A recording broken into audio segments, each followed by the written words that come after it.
Okay, so yeah, let's look at example 3. Well, let's pick up here. So if f is a product, so say we have f is going to be a product of h and g, where h of x and g of y are continuous, then the limit is a product of the limits by the product law. So if we have f can be expressed as a product of two functions, one in terms of x and one in terms of y, so then we can express the ultimate limit as the limit as x approaches a of h of x times the limit as y approaches b of g of y. So let's look at this example 3. It says evaluate the limit as x comma y approaches 3 comma 0 of x cubed times sine of y over y. So now we see that we can express. So let's take this and apply what we just talked about. All right, let's copy and we're going to continue it here. So we'll paste and we'll have the above as a reference. Okay. Let's go to our paper, bring our lines back. Okay. So evaluate this limit. One thing we kind of want to ask ourselves, are there any restrictions? Now we see that because we're dividing by y, we should have that y could not necessarily be equal to 0, but we can talk about what happens when we get close to 0. So we see that although y is approaching 0, we can consider what happens when we get close. So, you know, this should be an idea of what's happening as we get close to 0. Now, we said that we noticed that our function, our x comma y, is actually a product where our h of x could be x cubed and our g of x could be sine of y by y. So then we can break this function up into two separate limits. Okay. So then we're asked to evaluate this limit. So then it should be the case that the limit as x comma y approaches 3 comma 0 of x cubed times the sine of y by y. This should be the same as the limit as x approaches 3, okay, of x cubed, so that's the first limit we're going to evaluate, times the limit as y approaches 0 of the sine of y by y. Okay, so then we can proceed with this. So then as x approaches 3, okay, no restriction, so it looks like we could just, evaluate the function at 3. So then we would say 3 cubed there. And then now for the next one, we can't just plug in y is 0 because it's going to give us 0 over 0, which is undefined. So I think in the single variable calculus, we have something like this. We can use, I think it's L'Hopital's rule. Am I thinking of that right? Where we could take the derivative of the numerator over the derivative of the denominator and then reevaluate the limit. So then the limit as y approaches 0, and we can do this because we get 0 over 0. Again, this is my understanding at this moment. I just have to look up to confirm. But because when we evaluate it at 0, we get 0 over 0, we can use L'Hopital's rule. So then we can say the derivative of a sine would be cosine of y, and the derivative of y would be 1. Now we can evaluate the limit. 3 cubed is 27. The limit as y approaches 0. Cosine of 0 is going to be 1. So that's just going to be 1. So then so our function value should approach 27.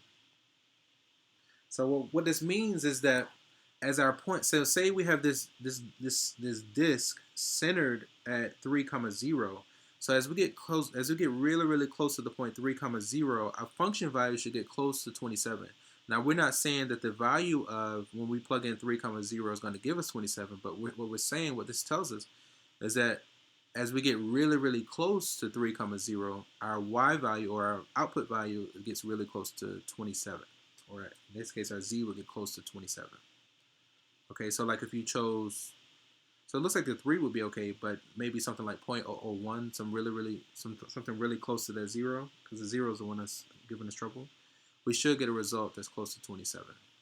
Okay, Yeah, let's kind of confirm that really quickly because it's just a quick calculator thing. So the claim,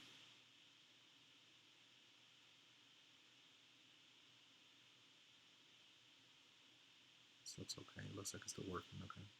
So what we just said. So as we get really close to this point 3 comma 0, then the output should be 27. So what I will do, I'm gonna let my x be 3, and then I'm gonna choose values of y. So if I said 3 to the power of 3, and let's do this, um, times, now we're gonna have the sign, we said something really close to 0 but not quite 0, so we'll say point 1, we'll start there. The sine of 0.1 divided by, okay, so what I'm gonna do just to make it simple, we'll get rid of this and this and this, clear these. I'm gonna go ahead and fix my x to 3, so I'll say the first one is 3 to the power of 3. Then I want to say times, I want to say the sine of x, and I'm just making a function so I can input values, divided by x, close parentheses. Okay. So then I want to quit, and I want to go to variables, y variables. I want to say y1. So now when I plug in, I want to choose different values of y. So if I choose, for instance, if y was 0.1, I should get something close to 27. Okay, notice it's close. Let's choose another one. So when y is 0.01, even closer. When y, so I'm just getting closer and closer to 0, and it's approaching that 27 like we anticipated. Okay, so we got our confirmation. Okay.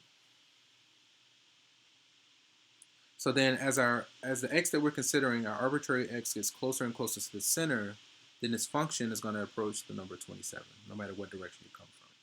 Okay. So that was example 3. So you see the 27 there. Okay. So then composition is another important way to build functions. If f is a function of 2 variables and g of u a function of 1 variable, then the composite function g compose f is the function of 2 variables given by g of f of x, y. According to the next theorem, a composition of 2 continuous functions is again continuous. So theorem 2 says a composition of continuous functions is continuous if a function of 2 variables f is continuous at a comma b and a function of 1 variable g is continuous at c equals to f of a b, then the composite function g of f of x comma y is continuous at a comma b. So okay, let's look at example 4. Let's write h of x comma y equal to this as a composite function and evaluate this limit. So we want to write this h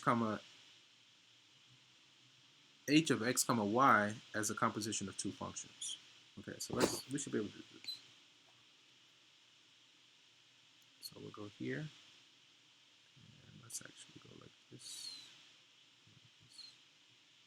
Copy. I'll go ahead and stop this, and once I finish, I'll stop this one.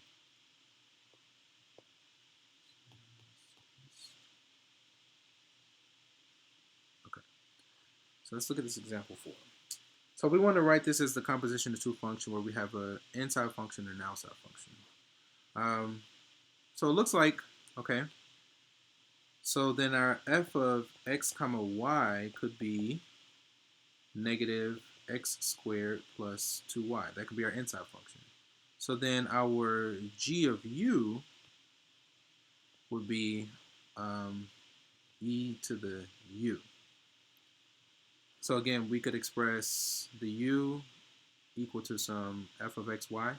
So now we should be able to do, so write h, so then h of x comma y should be g of f of xy. So then our g, we would say g of, what's our f of xy? Negative x squared plus 2y.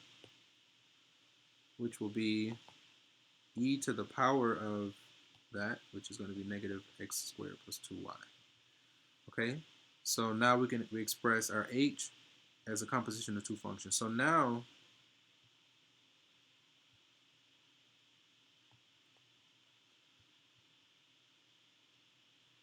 then we're asked to evaluate the limit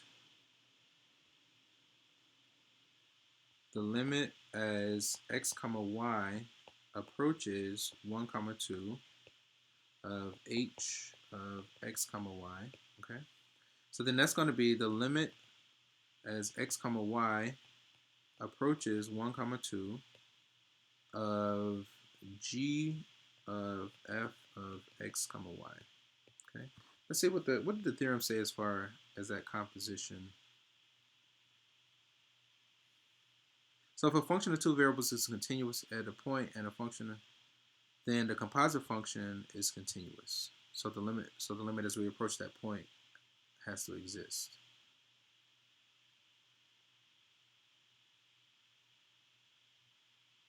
Okay, so it just wants us to evaluate the limit. We don't have to do anything special there. Okay, so then if we're just evaluating the limit, so then this is going to be the limit as x comma y approaches 1 comma 2 of e to the power of negative x squared plus 2y. Okay. Let's see if there are any restrictions, because when as x approaches 1, that's fine. As y approaches 2, it should be fine. So then this would be e to the negative 1 squared plus 2 times 2. That's going to be a negative 1. That's 4. So that's e cubed. That should be the exact answer, and then that's essentially it. Yeah. And that would be it. Okay.